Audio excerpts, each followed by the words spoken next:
That was a close call. Look at Philippians chapter 4, verse number 10. The Bible says, "But I rejoice in the Lord greatly, that now at the last your care of me hath flourished again." Excuse me. "Wherein you were also careful, but ye lacked opportunity. Not that I speak in respect of one, for I have learned, in whatsoever state I am, therewith to be content. I know both how to be abased, and I know how to abound. Everywhere in all things I am instructed, both to be full and to be hungry, both to abound and to suffer need." The title of my sermon this morning is "Whatsoever State." Whatsoever state. I'm going to preach about being content, the importance of being content. Now notice here when he uses that phrase, he says, "Not that I speak in respect of one, for I have learned." He says, "In whatsoever state I am, therewith to be content." He tells you what states he's referring to. This would be like stages of life or things that are happening to you. Whatsoever state. Look at verse number 12. I know both how to be abased, and then he says, he gives you the other extreme, "and I know how to abound." So he's talking about being abased. He's talking about, and this could apply to many different situations, but in this context, he's speaking to someone, the church at Philippi, who is sending him donations, who's sending him help, different offerings, things like that. So he's speaking specifically about his poverty or about his sufficiency. He's speaking about maybe being in prosperity and then not having enough, being insufficient as far as his funds goes. I'm going to have you turn to Ecclesiastes chapter 3, verse number 1. A simple way to put what Paul was saying, though, would just be saying that he's happy in all circumstances, that he's happy or he's content in all situations, whatsoever, he said.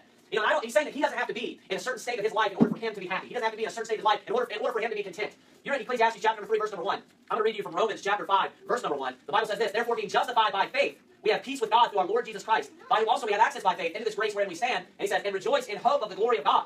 Now watch this. "And not only so, but we glory in tribulations also, knowing that tribulation worketh patience." And then he goes on, patience experience. But right here, if you notice what he said, we rejoice in hope of the glory of God. That's the positive. That's when things are going well. That's when you have strong faith, right? But then he also says after that, "And not only so," not only when we have strong faith, not only when things are going great, it's easy, to live the life of God. It's easy to live the life for God. He says, "Not only so, but we glory in tribulations also." So even when your faith is being attacked, even when you're living, in a hard time of your life, when you're being abased. Now, here we have in Ecclesiastes chapter 3, verse number 1, it's a pretty famous passage that talks about all the different stages of life. It talks about all the different things that can happen in life, and how there's a time and a season for everything. We're going to begin reading verse number 1. It says, "Everything there is a season and a time to every purpose under the heaven. A time to be born and a time to die. A time to plant and a time to pluck up that which is planted.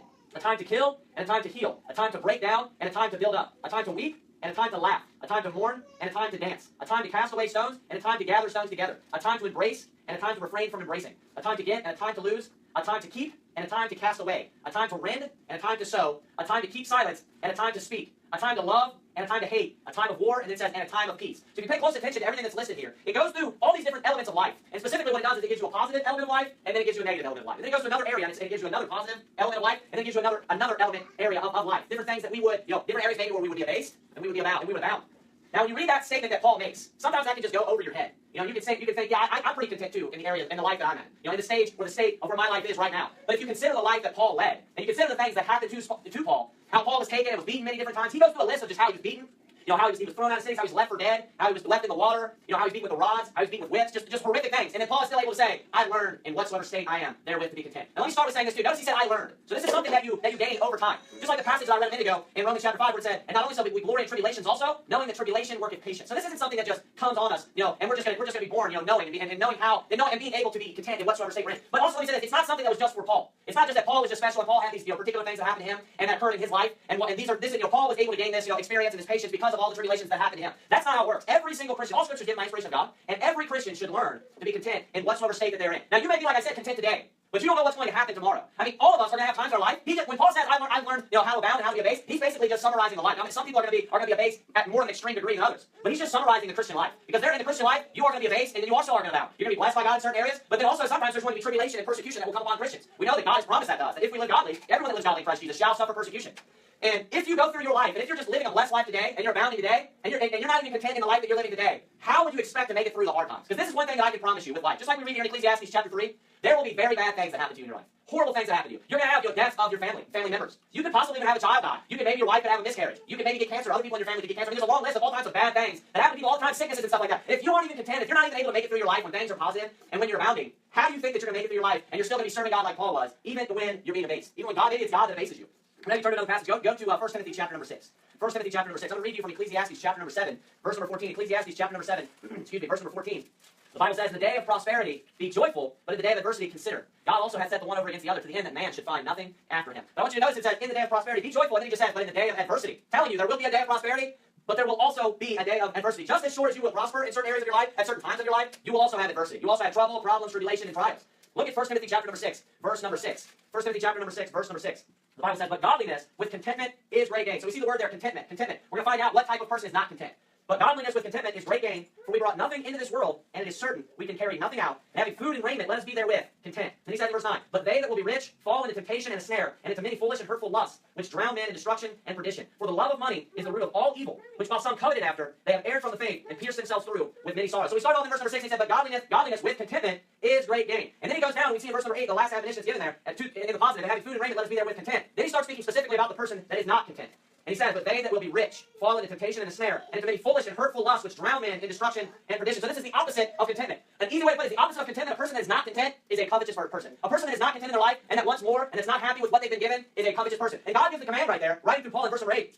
And he says, and having food and raiment, let us be therewith content. So how many people in this room would be able to say, if I just had just food and I just had clothes, and you can honestly say from the bottom of your heart that you would be content? Because that's what God says. God says that you should be happy with just alone, nothing else, a car, a house, nothing else. Just food and raiment. If you had clothes to walk around in, and then food for the rest of the day, that God says that at that stage of your life, that you should be content. And not only that, once he gets done talking about the person that is content with food and raiment, he goes on to talk about the person that wants more and desires more, and he says that that person's a covetous person. And then we saw Paul said, when he's speaking in the context of receiving money and needing things, he was talking about how they didn't have opportunity. How he didn't have much. Probably only food and raiment. And he said, I learned in whatsoever state I am, therewith to be content. You know the author of 1 Timothy chapter 6 is? Paul. And he says, having food and raiment, let us be therewith content. Now, verse number 10, when it says this, or verse number 9 first, it says, but they that will be rich fall into temptation and a snare. The will be there is not saying those that are going to be in the future. It's not being used as like a future tense word. Will be is referring to your will, as in what you want. So when he says they that will be rich, he's saying those that want to be rich. Those that have the desire to be rich. That's a covetous person. Now, here's the thing, too. Let me say this. There's nothing wrong with having money. God blesses people in the Bible. Throughout the Bible, you can see clearly that God will bless certain people. Abraham was a very wealthy man. Isaac was a very wealthy man. They had a lot of money. Jacob was a very wealthy man. Job was a very wealthy man. All these men were very wealthy, and they're also godly. And they're also blessed by God. So having money is not the problem. But you know what the problem is? Desiring to have money. Not having money, and not being content in the state that you're in, and desiring to have money. Not being happy with what God has given you that you have now, whether that be just food and raiment, and desiring to be rich, and desiring to have more. Desiring what you don't have and what other people do have. Notice, now look at verse 10. For the love of money is the root of all evil. That's a powerful statement. For the love of money is the root of all evil, which while some coveted after, they have erred from the faith and pierced themselves through with many sorrows. So also, just because it's speaking right now, the person that having food and raiment, let us be there with content, don't think that poor people are the only covetous people. Because there are poor people that are covetous, but they're not the most covetous. The most covetous people in this world, ironically, are those that have the most. And you know what that proves? And you know what they're seeking as well. Let me say this first. You know what a rich person is seeking when they keep buying new things, they keep wanting more money? They're seeking contentment. And the irony is that they're seeking contentment in the exact opposite place where they're not going to find it. They're seeking the desire to just fulfill all their lusts, and they just think if I get a little bit more, I'll be happy. If I can just gain just a little bit more money, if I can get just a nicer car, I want that new boat that came out, whatever it may be, and they think that will make me content. They are the most discontented people on this planet. So that should show us that don't have a lot of money. I don't need money to be happy. I don't need money to be content. That proves this correct. Of course, the Bible's always correct. He says, having food and raiment, let us be there with content.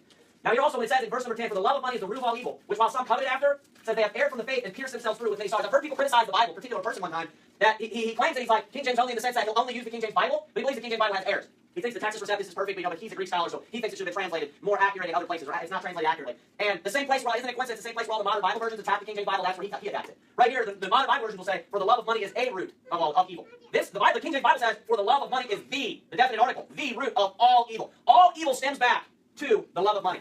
Now, that guy, when he attacked the King James Bible, he attacked specifically this verse. He said, for the love of money is the root of all evil. He said, how was Adam and Eve, how was their evil or their sin that they committed? How did that have anything to do? How's the root of that being having the love for money? Well, look at the rest of the verse. He explains to you what specific sin he's talking about when he says the love of money is the root of all evil. Which, while some coveted after. So what specific sin is he talking about when he says, for the love of money is the root of all evil? He's talking about covetousness.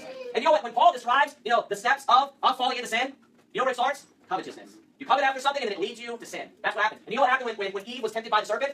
She looked at it and then she desired that which she should not have had, which was covetousness. The King James Bible is always right. Amen. Even when you look at it and you think, well, these other Bibles are better, or I know Greek and I think that this should have been translated correctly, it always makes you out to be a fool. Every single time. The King James Bible is always correct. And then you turn to another passage, go to Job, chapter number 1. I'm going to read you, though, here from 1 Timothy chapter 6, verse number 11, the next verse. The next verse says this, but it's the conjunction that's negating, but thou, O man of God, flee these things. So this is not something that we should desire. Flee these things and follow after righteousness, godliness, faith, love, patience, meekness. You know what that tells me? A righteous, godly, faith-filled, loving, patient, and meek person is going to be a person that is not a covetous person. It's going to be a person that is a content person. We should seek after godliness. We shouldn't seek after material wealth. We shouldn't seek after the things of this world because that will never bring you happiness in the first place. Even if you weren't even saved and you just want to live a happy life in the time that you have on this earth, the best option for that person would be to just live their lives being content with what they have. And they would still be more happy. The world, in a lot of areas, when they imitate the Bible, they can sometimes be successful because God gives the plan of success when He gives the commands. Any person that, even in the history of our country, when you have marriage, when you see the decline of marriages, you see, as far as like divorce rates just go through the roof.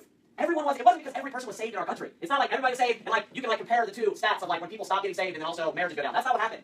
People were still unsaved. The majority was still going to hell. But the people in our country actually did follow the laws of God. And they had successful marriages because of that. Now, if you want to have a happy life, for anyone, if anyone wants to have a happy life, they must follow the commands of God. How much more a Christian who has the incentive of a blessing from a supernatural God, from a God that transcends this universe, that if you follow my commands, I'm also going to bless you on top of that.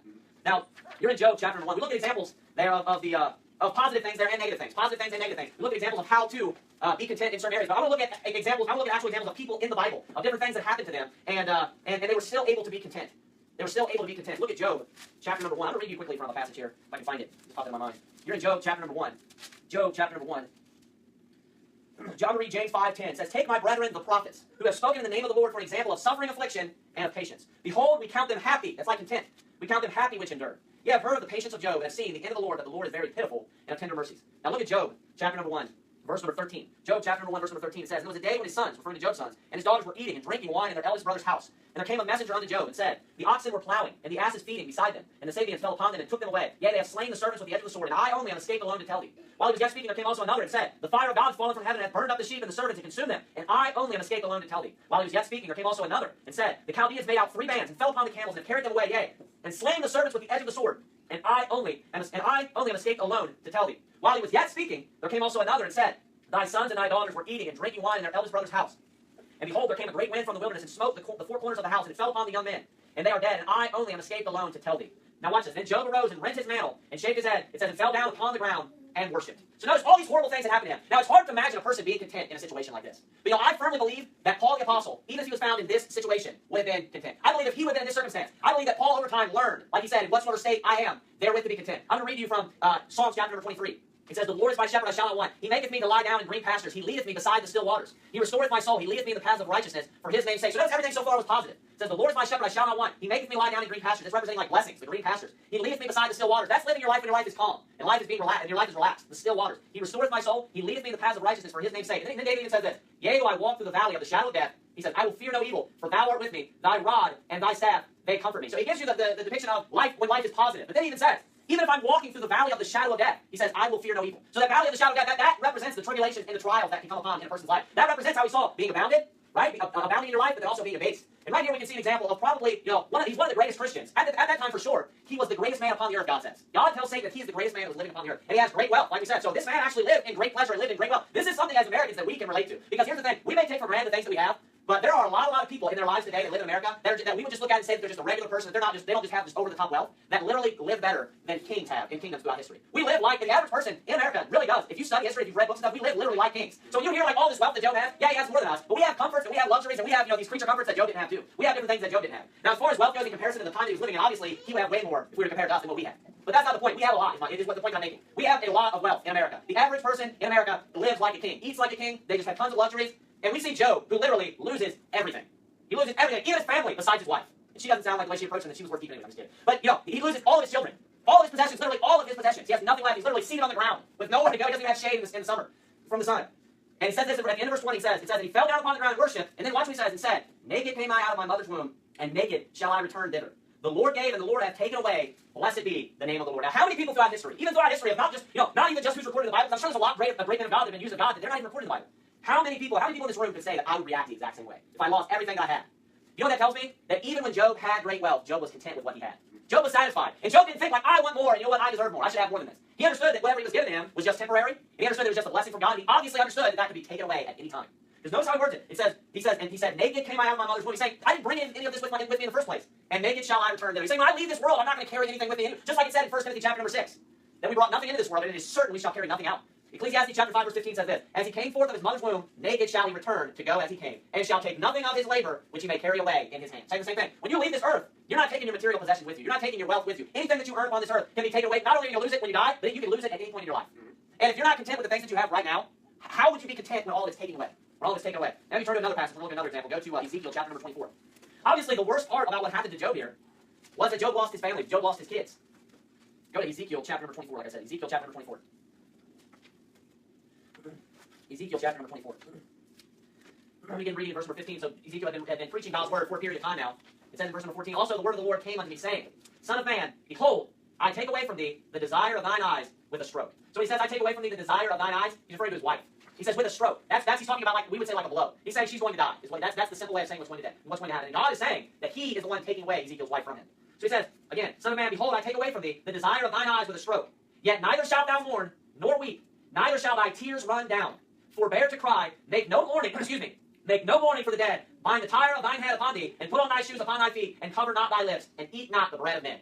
So he tells him that God tells him, I'm going to take your wife away from you. Your wife is going to die. I'm going to kill your wife, basically, is what he's saying. I'm going to take your wife's life. He's saying, not only that, it's not the worst part. He says that you're not even allowed to cry. You're not allowed to mourn. You're not allowed to weep. Keep reading. Look at verse number 18. So I spake unto the people in the morning. So he went out and preached. And then it says this. And at even, my wife died. So he comes back, and that evening, just like God had said, what was going to happen, it says that his wife died. And then it says, and look at the next phrase. Let these words like sink down in your ears. And I did in the morning as I was commanded. So God tells him, I'm going to take away the desire of thine eyes with a stroke. That's not even the worst part. He tells him after that, yet neither shalt thou mourn, nor weep, neither shall thy tears run down. Right? And then Ezekiel is able to say, after he gives him that command, probably the hardest command that had ever been given to Ezekiel to do. Ezekiel had been sent out to preach many times, sent out in places where I'm sure he felt like he was going to be losing his life, maybe people were going to kill him for the things that he had spoken. But I'm positive that if you were able to ask Ezekiel, what was the hardest command that you were given? I bet you that he would point to. If you have a Bible in his hand, Ezekiel 24. And he says, he was able to say at the end of the day, and I did in the morning as I was commanded. If you aren't even content with the things that you have right now, if you're not content within the life that you're living right now, in prosperity, with blessing, how in the world would you be able to do as you're commanded in a situation like this? How would you be able to stand up? How would you be able to stand in a situation like Job did, where he loses all of his wealth? And you know the whole reason why God did that to Job? Job received all his blessings, and received all of his wealth back, and all of his children. And then I would hope, and I would assume that his children that died went to heaven. But here's the thing, his wife came back to him, of course. But here's the thing, on top of all that, God was using him as an example for every person that ever read the Bible from that point until now. That was the reason why. That was God, in God's wisdom and God's knowledge. I believe that was the best decision. And you know the exact same reason right here. God chose to do this, right, in this particular situation, to take Ezekiel's wife from him. I'm sure she went to heaven. But Ezekiel had to live the rest of his life without his wife. Even if he got remarried, I'm sure he still loved her and missed her. But here's the thing, God did that as an example. This was all used, if you keep reading, this was all used as an example for the children of Israel. And God may choose in your life even. Obviously, you're not going to pin it down. You're not going to preach to the nation of Israel. But God could take things away from you just for the sake of saving someone else's life. And how are you going to be content in that situation? Are you going to be able to say like Ezekiel did, I did as I was commanded. I did what God wanted me to do. I still was content. I was still happy with the things that God had given me. And Job had the perfect attitude. He said, naked came I out of my mother's womb, and naked shall I return thither. Anything that is given to us is a blessing. Now I want you to turn back to Philippians chapter number 4. Philippians chapter number 4. So you look at these people and you say, what is the key? You know, how are they able to get through such extreme examples? Because of course I gave you the most extreme examples. You know, we saw where it talks about people having wealth and everything. And we saw how Job had much wealth, and then he lost it. And then he also lost his family. And then we saw the example there with Ezekiel and Ezekiel's wife. So you say, how in the world could a person get through that? How would it be possible for Job to be able to even get through that? How would it be possible for Ezekiel to say, and I did, and in the morning I did as I was commanded? You got to think, even after it happened, after all that happened to him, he had to speak all those words again when he got written down too. So he had to relive that all over again in his mind. And tell the person that's writing it down, and I did as I was commanded. That's powerful. Look at Philippians chapter number 4. We'll keep reading. We're going to begin back in verse 10 where we were. It says, but I rejoice in the Lord greatly, that now at the last your care of me hath flourished again, wherein you were also careful, but you lacked opportunity. Not that I speak in respect of one, for I have learned, in whatsoever state I am, therewith to be content. It says in verse 12, I know both how to be abased, and I know how to abound. Everywhere in all things I am instructed both to be full and to be angry. Or hungry, I don't know where I got angry. And to be hungry, both to abound and to suffer need. And it says in verse 13, I can do all things through Christ, which strengtheneth me. So the very next verse he says, I can do all things, referring back to abounding and to being abased. I can do all things through Christ, which strengtheneth me. Why is it that Christ is able to get us through those times? Because the Bible tells us that Jesus Christ is the same yesterday and today and forever. So even when we're at a time in our life that's changing, and that maybe we lose everything, Jesus Christ is still the same. And even when we have strength, and then maybe years later, whatever, spiritual strength, we lose that strength. We're strong. We gain our strength from Him in those times, because He's always the same. If you're leaning upon yourself, if you're leaning upon you to get you through all these times, and your happiness comes from yourself, and your happiness comes from things of this life, and your happiness comes from material wealth, then when all that stuff leaves, you're not going to be content. You're not going to be happy. Even if you are happy while you have it, even if it was possible for you to be content, you would no longer be content. But guess what? If you had all that wealth, and you were content because you were leaning upon Jesus, because Jesus was where you got your strength, and you lost all that wealth, well, Jesus doesn't change. You're still leaning upon Jesus, and you still have that strength from Jesus. Jesus is still able to strengthen you. God is still able to strengthen you. And you know the only reason why Job, when he lost everything, the only reason why Job was able to get through that and wasn't able to just, and didn't just, whatever, commit suicide, didn't just, his whole life just fall apart, he was able to continue on after that and still serve God, was because he understood that it was the Lord that gave him those things. He understood that it was the Lord. You know what he did? The very first thing that he did was that it says he worshipped. The very first thing he did was that he worshipped God. You know why Ezekiel was able to do that? Why Ezekiel was able to make it through hard times like that? Because he had hope that he was going to see her in heaven one day. Because he knew that God was going to bless him by keeping his commands. He knew that whatever God, had commanded him to do was going to be the right thing. And that whatever God, he could have just leaned upon his own understanding. And he could have just, that day maybe not preached or whatever he did. Because think about that too. He didn't go home immediately when he got the command. Maybe he was told that in the morning, but it says that he was gone. It says that he came home at the even. So he was still out even that day, preaching all day. And then came home and his wife died. It says that even. So he didn't even get to spend a lot of time with her. He could spend that whole day. You know what he did? He did what God had commanded him, as opposed to leaning on his own understanding. And there's many areas of life where we can apply things like this, where we lean upon our own understanding instead of getting our strength from Christ, instead of getting our strength from God, instead of leaning upon Jesus to get us through specific times in our life, when we feel like, hey, I can make a better decision. No, you can't. You can't make a better decision. God knows what's best. And the only way that you're going to be content is if you're not even content, like I said this a few times, I'll end with this, if you're not even content in the life that you're living right now, while you're being blessed, while you're abounding, what happens later when you're going to be abased? How are you going to get through times like Ezekiel went through? How are you going to get through bad times that may come upon your family? Maybe one of your children dies. Maybe one of your kids gets a disease, gets cancer, just something horrible. I'm not trying to make everybody depressed, but things like that happen. It's life. That's why we read Ezekiel 3. Things like that happen. And if you're not content with your life that you're living right now, you will not be content. And you know what will happen? You will stop serving God. Because you weren't leaning upon God in the first place, and you're not going to be getting your strength from God. And that's the type of person, the same person that would have walked away, and instead of doing as they were commanded, like Ezekiel, and the same person that would have not reacted like Job, is the same person that would just stop serving God right then, and stop being a Christian, and stop going to church, and stop living their life according to the Bible. Do you know the very first way? Because you have to learn. Paul said, I learned in whatsoever state I am therewith to be content. Learn to be content in the state that you're in now. That's where it starts. Learn to be content today, right now. And if you're being blessed today, learn to be content in it. And maybe you are, being abased right now. You need to learn to be content in it. You need to look at the prophets, for example, like James 5 says. You need to look at the prophets, for example. You need to take them for example. And we need to strive to be, we need to strive to be able to, even obviously what we're doing right now, the life that we're living, even if you did have something negative come upon you, it's not going to be as bad as Job. It's not going to be as bad as Ezekiel, chances are. But guess what? You need to still be content in that situation. And you need to look at him. You need to look at them as our examples in our lives. And we need to be content in whatsoever state that we're in. And that starts with the state that we're in right now. That starts today. Let's pray as word prayer. Heavenly Father God, we thank you for your word. We thank you for the powerful examples that you've given, dear Lord. That's the whole reason they were pinned down and written down for us, Lord, was for us to learn from, dear God. And we thank you for the trials and the tribulations. And just like Job said, dear Lord, that once he was tried, he came forth as gold. And that there's a positive in the end. And that we can gain more rewards. We should glory in tribulations, knowing that tribulation worketh patience, and patience experience, and experience hope, and hope maketh not ashamed. And it gives us just an opportunity to earn more rewards and to have a better resurrection, dear Lord God, and to make heaven for us even sweeter, dear Lord. And that we also, through being obedient to your commands, even in hard times, we could help others, dear God, and that we could help others just like Job helped us and Ezekiel helped us reading their lives. We love you in Jesus Christ's name. Amen.